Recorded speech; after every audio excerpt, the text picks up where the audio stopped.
DMDK అధినేత, cinema నటుడు. అంటే తమిళ సినిమాకి, తమిళ రాజకీయానికి చాలా సన్నిహిత సంబంధాలు ఉన్నాయి. దాదాపుగా మనకి తమిళ సినిమాలో కనిపించేటువంటి ప్రముఖమైన పేర్లు, అది అన్నాదురై కావచ్చు, కరుణానిధి కావచ్చు, ఎంజి రామచంద్రన్ కావచ్చు, శివాజీ గణేశన్ కావచ్చు, కామరాజ్తో సహా దాదాపుగా సినిమా పరిశ్రమకి ఏదో మేరకు, రాజాజీతో సహా సినిమా పరిశ్రమతో ఏదో మేరకు సంబంధాలు నెరిపిన వారే. అంటే తమ అభిప్రాయాలు చెప్పడానికి సినిమాని ఒక వేదికగా వినియోగించుకుంది తమిళ రాజకీయ రంగం. అది మనకు చాలా ప్రస్ఫుటంగా కనిపిస్తుంది. ఈ క్రమంలోనే ఎంజీఆర్ వీరాభిమానిగా, విప్లవ కళాకారుడు అని పిలిపించుకున్నటువంటి విజయ్ అళగర్ స్వామి, ఆయన సినిమా ప్రవేశం చేయటం, అలాగే మొదటి సినిమాలో ఆయన విలన్గా నటించాడు. తర్వాత ఆయన చేసినటువంటి క్యారెక్టర్లు, అంటే క్యారెక్టర్ రోల్ అయినప్పటికీ చేశాడు ఆయన. అది ఏ సినిమా అయినా డైరెక్టర్ ఏం చెప్పాడు, ఆ క్యారెక్టర్ ఏమిటి, అక్కడ వరకే కన్ఫర్మ్ అయ్యేవాడు తప్ప తన క్యారెక్టర్లో ఈ ఎమోషన్ ఉండాలి, లేకపోతే పాటలు ఉండాలి, ఈ ఫైట్స్ ఉండాలి అనే గొడవ మొదటి నుంచి లేదు ఆయనకి. ఎంజీఆర్ అభిమాని, ఎంజీఆర్కి వీరాభిమాని. అలాగే తన మీద రజనీకాంత్ ప్రభావం ఉంది. అందుకనే విజయ్ అళగర్ స్వామి అనే తన పేరుని విజయకాంత్గా ఆయన మార్చుకున్నాడు తెర కోసం. ఇలా మొదలై ఆయన 71 సంవత్సరాల వయసులో వెళ్ళిపోవడం అనేది బాధాకరం. చాలా కాలంగా అనారోగ్యంతో ఉన్నారు ఆయన.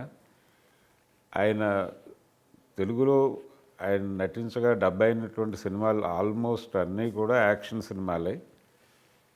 నటుడిగా కూడా చాలా సెటిల్డ్గా యాక్ట్ చేసేవాడు ఆయన. ఒక రకంగా మలయాళ హీరోలు మమ్ముట్టి, మోహన్ లాల్ స్థాయి పెర్ఫార్మెన్స్ కనిపిస్తుంది మనకు విజయకాంత్లో చాలా సినిమాలు.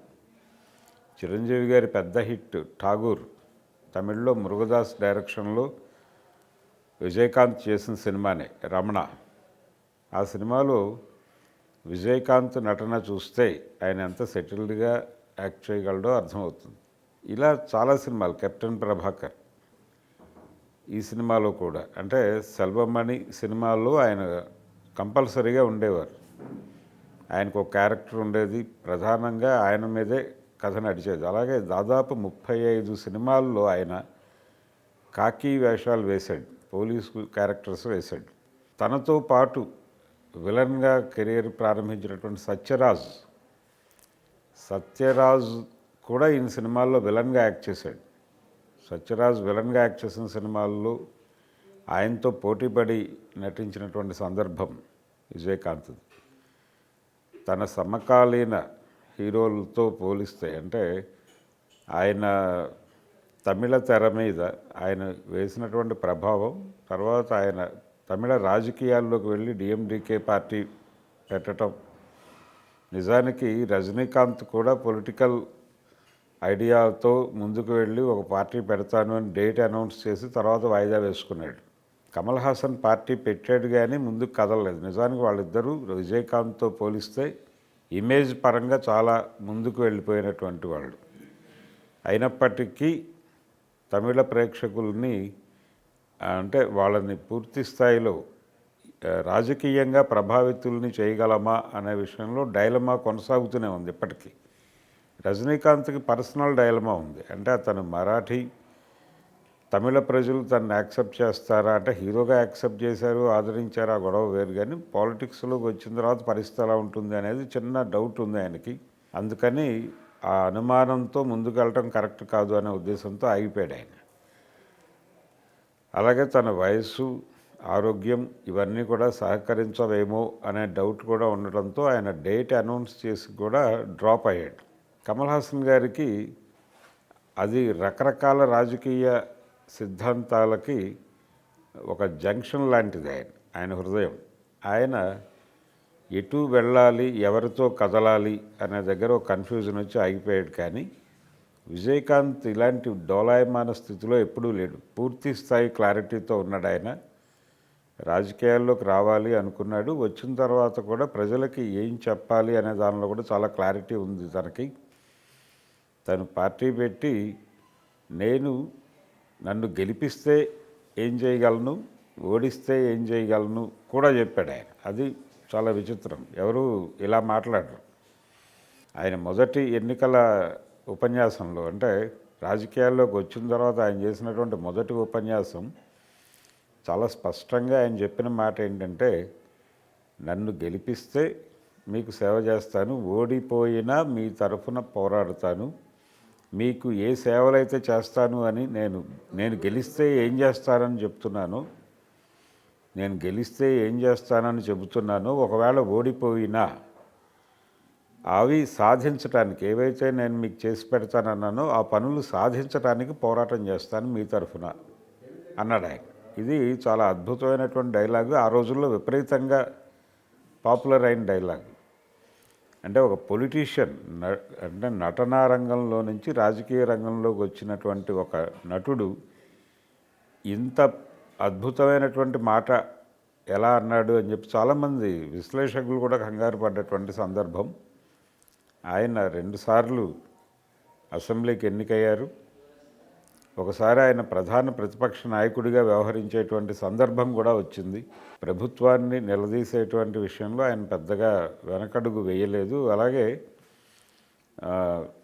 ఎప్పుడైతే తనకి సంపూర్ణ విజయం రాలేదో ఇక ఇన్యాక్టివ్గా ఉండటం జరుగుతుంది. సినిమా వాళ్ళతో ఉన్న ప్రాబ్లం అదే. గెలిస్తే ఓకే, ఓడిపోతే వెంటనే వెనకడుగు వేయటం అనేది జరుగుతుంది. కానీ విజయకాంత్ అలాగ నిలబడి ఉన్నాడు స్థిరంగా, ఎటువంటి వెనకడుగు లేకుండా, లేకపోతే పక్క చూపులు చూడకుండా స్థిరంగా నిలబడి ఉన్నాడు.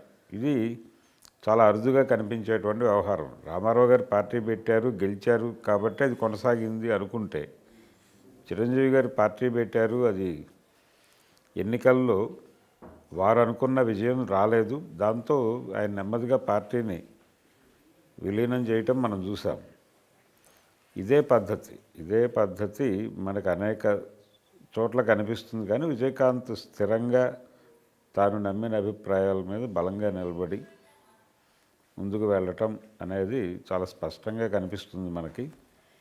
ఇది చాలామంది రాజకీయాల్లోకి వచ్చిన సినిమా కళాకారుల్లో కనిపించని లక్షణం.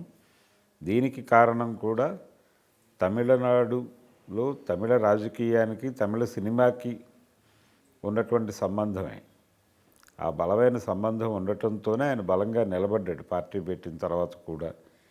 ఈ మధ్యకాలంలో అనేక సందర్భాల్లో ఆయన అనారోగ్యం పాలవటం, హాస్పిటలైజ్ అవ్వటం మనం చూస్తూనే ఉన్నాం. రెగ్యులర్గా జరుగుతుంది అది. కరోనా అటాక్ అయింది ఈసారి. ఊపిరితిత్తులకు సంబంధించిన సమస్యలతో బాధపడుతున్నాడు ఆయన. ఆ టైంలో కరోనా అటాక్ అవడంతో ఆయన, అంటే విప్లవ కళాకారుడు అనే బిరుదు, కెప్టెన్ అని పిలుస్తారు కానీ దానికంటే ముందు విప్లవ కళాకారుడు అని ఒక బిరుదు ఉంది ఆయనకి. అలా విప్లవ కళాకారుడి కళా రాజకీయ ప్రయాణం ముగిసింది.